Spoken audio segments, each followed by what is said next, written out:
প্রিয় বন্ধুরা, আসসালামু আলাইকুম। আপনাদের জন্য এবার নিয়ে এলাম মাদ্রাসা এবং স্কুল সবার জন্য সপ্তম শ্রেণীর গণিত সমাধান। প্রথম ক্লাস আমাদের সূচকের গল্প। ক্লাস পরিচালনা আমি মোহাম্মদ আব্দুল কাদের রাকিব। প্রথম অধ্যায়ে আমাদের সূচকের গল্প। প্রথম পর্বে আমরা যা যা শিখব তা হলো 1 থেকে 3 নং পেজ পর্যন্ত। প্রথমে আমরা শিখব গুণের গণনার খেলা, দ্বিতীয়ত কাগজবাজের খেলা। সূচকের গল্প। প্রথমেই গুণের গণনার খেলা। চলো আমরা একটি গল্প পড়ি। অনেক বছর আগে কোনো অঞ্চলে একজন রাজা ছিলেন। একদিন রাজার দরবারে এক বিদেশি পর্যটক এলেন। সাথে নিয়ে এলেন ভীষণ সুন্দর একটি চিত্রকর্ম। রাজা খুশি হয়ে পর্যটককে সেই চিত্রকর্মের মূল্য দিতে চাইলেন, কিন্তু পর্যটক সরাসরি কোনো মূল্য না চেয়ে বললেন, এই চিত্রকর্মের মূল্য দেওয়ার নিয়ম একটু ভিন্ন। রাজা জিজ্ঞাসা করলেন, বলো দেখি কী নিয়ম? পর্যটক বললেন, টানা 50 দিন ধরে এর মূল্য দিবেন। প্রথম দিন তিনি 1 টাকা নেবেন, দ্বিতীয় দিন প্রথম দিনের দ্বিগুণ, অর্থাৎ হচ্ছে 1 টাকার দ্বিগুণ। একদিন প্রথম দিন আমরা পাইছি 1 টাকা, 1 টাকার দ্বিগুণ 1 গুণ 2 সমান 2 টাকা। আর এরপরের দিন নেবেন দ্বিতীয় দিনের দ্বিগুণ, অর্থাৎ হচ্ছে 2 এর দ্বিগুণ। দ্বিতীয় দিন আমরা পেয়েছি 2 টাকা, এরপরের দিন হচ্ছে 2 এর দ্বিগুণ, অর্থাৎ 2 গুণ 2 সমান 4 টাকা। এরপরে তিনি এভাবে 50 দিন ধরে এই চিত্রকর্মের মূল্য নেবেন নিজের চিত্রের মতো করে। রাজা ভাবলেন, এ আর এমন কি? তিনি রাজি হয়ে গেলেন। এভাবে প্রতিদিন পর্যটক এসে রাজদরবার থেকে মূল্য নিয়ে গেলেন। কিন্তু 20 দিন যাওয়ার পর রাজা টনক নড়ে বসল। বাবু তো দেখি, কারণটি কি? তোমরা তাহলে চক 1-এর ন্যায় একটি চক খাতায় তৈরি করো, যা 20তম দিন পর্যন্ত টাকার পরিমাণ নির্ণয় করতে পারবে। চলো আমরা দেখি পঞ্চম দিন থেকে কি পরিমাপ হিসাব হয়। পঞ্চম দিন আমরা কি হিসাব পাই দেখো। চতুর্থ দিন আমাদের টাকার হিসাব হয়েছে 8 টাকা। এরপরে পঞ্চম দিন হচ্ছে 8 টাকার দ্বিগুণ, অর্থাৎ আমরা লিখতে পারি 8 গুণ 2 সমান টাকার পরিমাণ লিখতে পারি। 8 এবং 2 গুণ করলে হয় 8 দুগুণে 16। এরপরে ষষ্ঠ দিন আমরা পাই পঞ্চম দিনের দ্বিগুণ, অর্থাৎ পঞ্চম দিন 16 হয়েছে, 16 দ্বিগুণ অর্থাৎ হচ্ছে সপ্তম দিন ষষ্ঠ দিনের দ্বিগুণ, অর্থাৎ হচ্ছে ষষ্ঠ দিন আমরা পেয়েছি 32 টাকা। 32 গুণ 2 সমান হচ্ছে 64। এরপর অষ্টম দিন হচ্ছে সপ্তম দিনের দ্বিগুণ, অর্থাৎ হচ্ছে 64 দ্বিগুণ 128 টাকা। এরপর নবম দিন আমরা পেয়েছি 128 গুণ 2 সমান অষ্টম দিনের দ্বিগুণ, 128 গুণ 2 256। এরপরে দশম দিন আমরা পেয়েছি নবম দিনের দ্বিগুণ, অর্থাৎ হচ্ছে 512। এরপরে 71তম দিন পেয়েছি আমরা দশমতম দিনের দ্বিগুণ, অর্থাৎ 1024।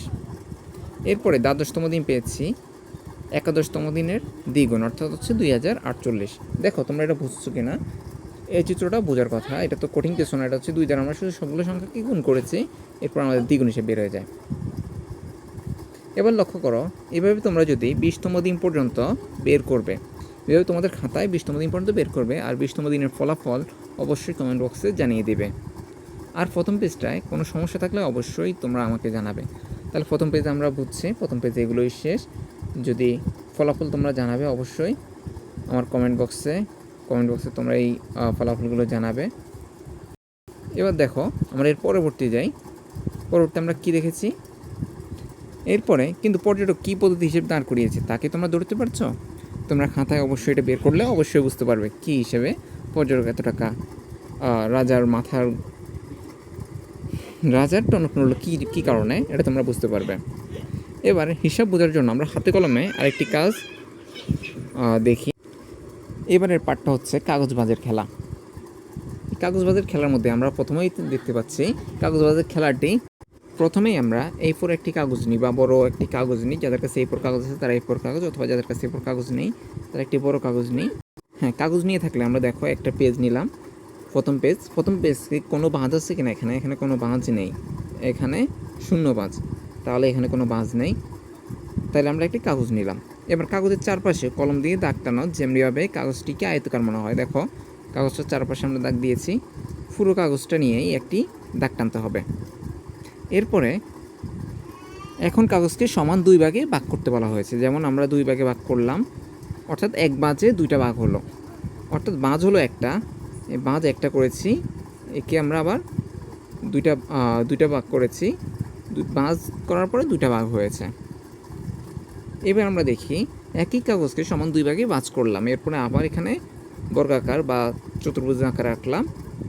এরপরে দেখো আগের বাঁশটি ঠিক রেখে, আগের আমরা যে বাঁশটি এই বাঁশটি ছিল এবং চারপাশে দাগ ছিল, চারপাশে বাদ ছিল, ওটা ঠিক রাখছি। ওটা ঠিক রেখেই আবার আগের মতো করে আরেকটি ভাঁজ করি, যেমন আরেকটি ভাঁজ করলাম আমরা। তাহলে আমাদের কয়টা হলো দেখো, 1 2 3 4, আমাদের 4টা হলো। হ্যাঁ, আমাদের 4টা বর্গ হলো।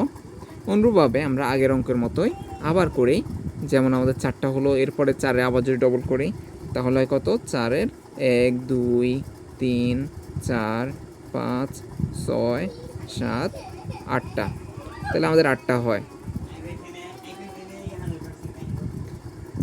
এবার দেখো 8টাকে আমরা যদি দ্বিগুণ করি তাহলে 8-এর দ্বিগুণ কত হয়, তাহলে 8-এর দ্বিগুণ আমরা লক্ষ্য করি, 8-এর দ্বিগুণ লক্ষ্য করলে আমরা পাই এখানে 16টা। 1 2 3 4 5 6 7 8 9 10 11 12 13 14 15 16, তাহলে আমরা 16 ঘর পেয়েছি।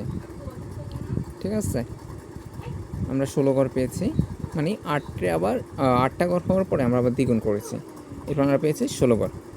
এবার লক্ষ্য করো, আমরা এরপরে অনুরূপভাবে আগের বাঁশটি ঠিক রেখে আবার 3টি বাঁশ করো, তাহলে 3টি বাঁশ আমরা করেছি, তাহলে আমরা 1টি বাঁশ করলাম, এখানে আমরা 1টি বাঁশ পেয়েছি, এখানে 2টি বাঁশ করছি, এখানে 3টি বাঁশ। ঠিক আছে, 3টি বাঁশ করার পর আমরা পেয়েছি কয়টা, 8টা। যখন আমরা 4টি বাঁশ করি তখন আমরা পেলাম 8 দুগুণে 16টা। ওকে, এবার আমরা পরবর্তী পার্টে যাই। পরবর্তী পার্টে যদি আমরা দেখি, দেখো আমরা এখানে পেয়েছি কি, একইভাবে বাঁচ করতে থাকলে তাহলে কয়টি বাঁচে কতটি ঘর পাওয়া যায় আমরা দেখেছি। পরবর্তী 2টি সমান বাঁচ জায়গা রেখে 3টি করে বাঁচ করো। এবার দেখো আমরা বলছি কি 2টি ঠিক আছে, এবার বলছি 3টি করে বাঁচ করতে বলছে, তাহলে আমরা এখানে যদি পাই 3টি 1 2 3, তাহলে 3টি যদি আমরা ডবল বাঁচ করি তাহলে কত হয়, এখানে 3টা পাইলাম, 4, এখানে 4, এখানে 5 এবং এখানে 6, এখানে হচ্ছে। এরপরে 6 ডবল আমরা কয়টা পাবো, 12টা। এরপরে 12 ডবল কত পাবো, 24টা। দেখো এখানে 24টা ঘর আছে, তাহলে 24টা ঘর করবো আমরা। ঠিক আছে, আগের মতোই, যদি আগের প্রথম অংশ যদি অংশ বুঝো তাহলে এটা বুঝবা। ঠিক আছে, তাহলে আমরা 12টাই করতে পেলাম, দুইটি ঘর করে বাঁচ করলে আমরা যেটা পাই, তৃতীয় ঘর বাঁচ করলে তার থেকে একটা করে বেশি। দেখো এখানে আমরা হিসাব করেছি, তাহলে আমরা প্রথম চক 1 নম্বর চকটা পূরণ করে, 1 নম্বর চকটা প্রথম ঘরে আমরা পেলাম কত, 2, দ্বিতীয় ঘর পেলাম, দ্বিতীয় বাঁচ করার পরে পেলাম আমরা 4, তৃতীয় বাঁচ করার পরে পেলাম আমরা 4 গুণ 2 সমান সমান 8, এবং চৌথ বাঁচ করার পর আমরা পেলাম 8 গুণ 2 সমান সমান 16, পঞ্চম বাজে 16 গুণ 2 সমান সমান 32 বাঁচ পেলাম। তাহলে আমরা 1.1 বাঁচটা বুঝেছি, তাহলে 1.1-এ আমরা শেষ করে পেয়েছি কত, 32। ওকে, এবার 1.2, 1.2 বলা হয়েছে 3 বাঁচ করে। দেখো এবার আমরা প্রথমটায় যদি 3 পাই, দ্বিতীয় ঘর হচ্ছে 3-এর ডবল, তাহলে 3-এর ডবল কত হয় আমরা দেখো, আমরা চিত্র আকারে দেখেছি 3-এর ডবল আমরা দ্বিতীয় ঘরে কত পাইছি, দ্বিতীয় বাজে পেলাম 6টা পেলাম। ওকে, দ্বিতীয় বাজে আমরা পেলাম 6টা, তাহলে এখানে 6টা ঘর পেয়েছি। প্রথম ঘরে 3টা ছিল, দ্বিতীয় ঘরে 6টা, তৃতীয় ঘরে হচ্ছে 6-এর ডবল, তাহলে 12। এরপরে পেলাম 12-এর ডবল সমান সমান 24। ঠিক আছে, তাহলে আমরা 3 নম্বর ঘর পেলাম। দেখো তোমরা এটা নিজে তৈরি করতে পারবে, তবু আমি তৈরি করে দিয়েছি। দেখো এবার আমরা 1.1 শেষ করলাম, 1.2 শেষ করলাম। ওকে, এবার আমরা পরের পার্টে যাই। এবার চলো শ্রেণীকক্ষে বসে আমরা কাজ করি। এবার তোমাদের যাদের রুল জোড় সংখ্যা তারা 6 নেবে, এবং যাদের রুল নম্বর আছে বেজোড় তারা 5 নিয়ে নিচের চকটি পূরণ করতে বলা হয়েছে। তাহলে আমরা দেখো 2 নম্বর পেজে আমরা যদি পাই চক 1.3, 1.3 আমরা যদি এখানে যাদের রুল নম্বর বেজোড় তারা আমরা যদি দিই, যাদের রুল নম্বর 1 3 5 7 9 11 13 15 17 19, এভাবে যাদের রুল নম্বর আছে তারা আমরা কত লিখি, 5 নিই। তাহলে আমরা লিখতে পারি এখানে কয়টি সংখ্যা আছে, 1টি, তাহলে আমরা লিখতে পারি 1। ওকে, এবং এখানে 5 ধরতে পারি। আর যদি রুল নম্বরটা হয় জোড় তাহলে আমরা ধরতে পারি 6। জোড় মানে হচ্ছে 2 4 6 8 10 12 14 16 18 20 22 24, এরা 6 ধরবে। এবং কয়টি সংখ্যা আছে, 1টি সংখ্যা। ওকে, আমি নিজের চকটা দ্বারা পূরণ করে দিয়েছি, দেখতে পারো সংখ্যা এবং হচ্ছে কতটি সংখ্যা রয়েছে, এবং হচ্ছে এখানে সংখ্যা কত ধরা যায় এবং কতটি সংখ্যা রয়েছে ওটা আমরা নির্ণয় করেছি। এরপরে আমরা যাই, এখন তুমি যে সংখ্যাটি নিলে সেই সংখ্যাটিকে সেই সংখ্যা দিয়ে একবার গুণ করে এবং তার নিচের চকের ন্যায় পূরণ করো, ভেবে দেখো কি হতে পারে। তাহলে তোমার রুল যদি বেজোড় হয় তাহলে তুমি 5 ধরেছ, অর্থাৎ 5 দুইটা, 5 গুণ 2।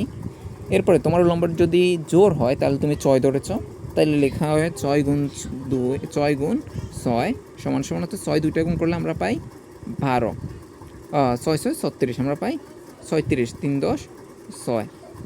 তাহলে আমরা এখানে দ্বিতীয় ঘরে পাই কত, 6 গুণ 6 সমান সমান 36। ওকে, 36 এবং এখানে কয়টা সংখ্যা নিলাম, দুইটা সংখ্যা, এই জন্য আমরা এখানে 2 লিখতে পারি। তাহলে এখানে আমরা যদি আমাদের বেজোড় সংখ্যা হয়, আমাদের রুল যদি হয় বেজোড়, তাহলে আমরা নিতে পারি 5 গুণ 5, তাহলে সমান সমান 5 5 আমরা পাই 25। সংখ্যা কয়টা নিলাম, দুইটা, এরপর আমরা দুইটা লিখতে পারি। এরপরে আমরা দ্বিতীয়বার এরপরে আরেকটা যোগ করতে পারি। যেমন আমরা যদি এরপরে আগে আমরা বিজোড় দিয়ে করেছি 5 গুণ 5, এবার আমরা লিখতে পারি 6 যদি লিখি তাহলে 6 3টা লিখতে পারি, যাদের রুল নম্বর জোড় তারা 6 নিতে পারবে, তাহলে 6 3টা।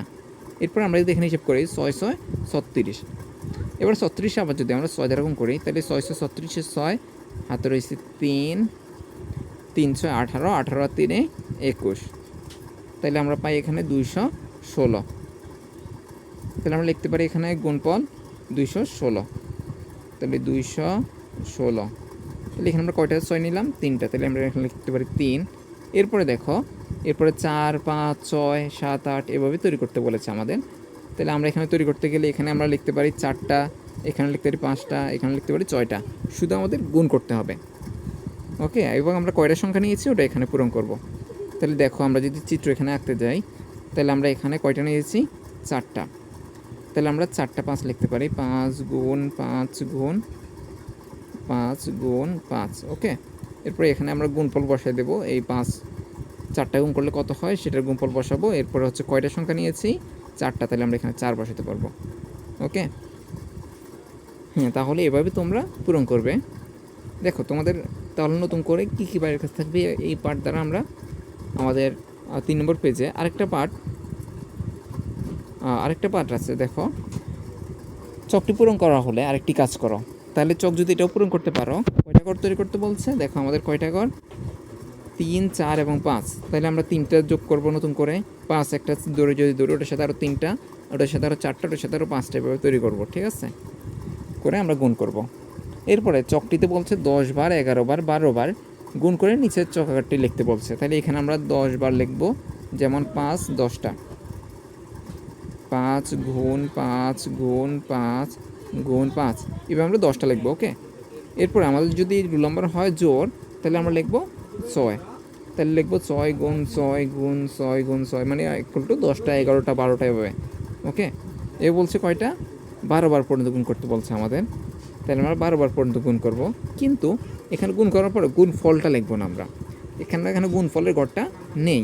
ওকে, তাহলে আমরা এখানে লিখবো কি, কয়টা গড় নিয়েছি আমরা, তাহলে এখানে যদি আমরা 10টা নিই তাহলে এখানে লিখবো 10, এরপরে আমরা 11টা নিলে 11 লিখবো, এভাবে 12। ঠিক আছে, তাহলে চকে গুণাকার লিখতে অনেক জায়গায় সময় লেগেছে, তাই না?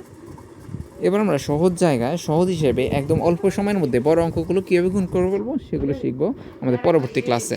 তাহলে এ পর্যন্ত যদি তোমরা বুঝে থাকো তাহলে অবশ্যই ডান লিখবে, আর তোমাদের খাতায় এই অঙ্কগুলো করবে 1.7 এবং 1.6 এই দুইটা, এবং হচ্ছে একটা বাইরের কাজ দিয়েছিলাম, হ্যাঁ 20তম দিন পর্যন্ত বের করবে। কততম দিন থেকে আমি 12তম দিন পর্যন্ত বের করেছি, 13তম থেকে 20তম দিন পর্যন্ত তোমরা বের করবে। আজ এই পর্যন্তই, ভালো থাকবে, সুস্থ থাকবে, এবং কোনো কিছু না বুঝে থাকলে কমেন্ট করবে, এবং আমি চেষ্টা করব পরবর্তী ক্লাসে যেগুলো তোমরা বুঝো নাই ওগুলো নিয়ে আলোচনা করতে। তাহলে ধন্যবাদ, তোমরা ভালো থেকো, সুস্থ থেকো, এবং আমাদের পাশেই থেকো। আর আরও নতুন নতুন ক্লাস পেতে আমাদের চ্যানেলটি এখনই সাবস্ক্রাইব করে নাও। আসসালামু আলাইকুম রহমতুল্লাহ।